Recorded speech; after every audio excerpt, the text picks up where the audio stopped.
Marking the beginning of over a third of a century of Republican presidencies, the 25th President of the United States, William McKinley, spurred economic growth and saw the Americans through to victory in the Spanish-American War. The last president to have served in the Civil War, McKinley ended his career in the Union Army as a brevet major and settled in Ohio to practice law. As president, he continued to push for protective tariffs to ensure domestic manufacturers were not competing with foreign companies and secured the Gold Standard Act. When Cuba entered into a war with Spain for independence, American sentiment favored the rebels. When the USS Maine was sent to Cuba in an effort to protect American lives and property in the country, an underwater mine destroyed the ship, leading Congress to declare war with Spain. Victory over Spain saw that the United States gained all of Spain's territory outside of Africa and Cuba and was promised its independence, although it initially remained under U.S. Army control. McKinley also saw the annexation of Hawaii in 1898, when it became a U.S. territory. On September 6, 1901, McKinley was assassinated by Leon Czolgosz, an anarchist who had lost his job due to the Panic of 1893. He viewed McKinley as an oppressive threat, and as an anarchist, Czolgosz felt his duty to assassinate the president, calling him an enemy of the hard-working people, and later telling the police, "It was in my heart. There was no escape for me. I could not have conquered it had my life been at stake.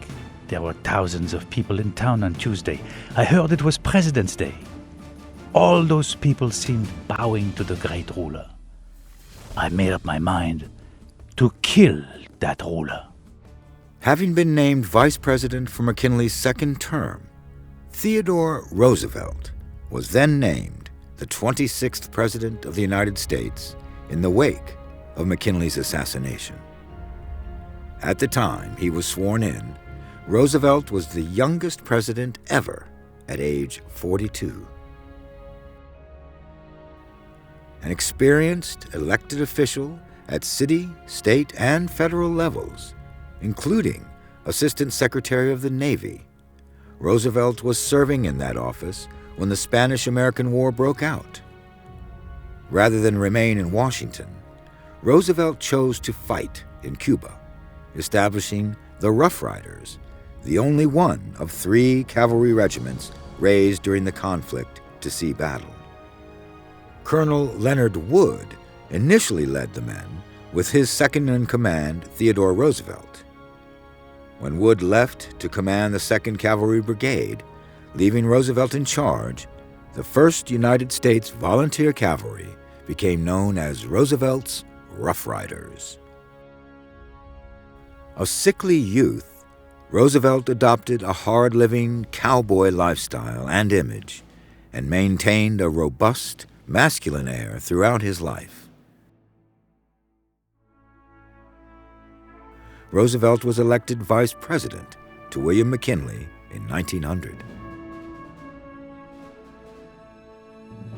As he assumed the office of the president, Roosevelt tried to move the Republican Party towards progressivism, with measures taken toward trust-busting and business regulation by the federal government. He promoted conservation, being an outdoorsman and a naturalist. Roosevelt was a driving force behind the completion of the Panama Canal. Before he took office, construction had stalled. Roosevelt orchestrated a deal that overtook the construction and bought the equipment and excavations made by the French and continued to develop the canal. Successful completion of the canal would revolutionize shipping routes, and American access to that route would prove to be invaluable. The man who once said, "Speak softly and carry a big stick, helped to negotiate an end to the Russo-Japanese War, for which he won the Nobel Peace Prize.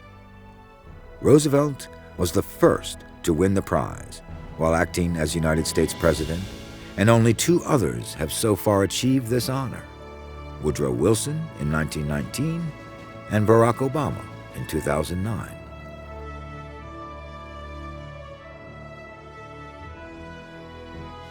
Because of his political vigor and tenacity in office, Roosevelt became the first vice president to assume office after the death of his president, and to be re-elected for a second term in his own right.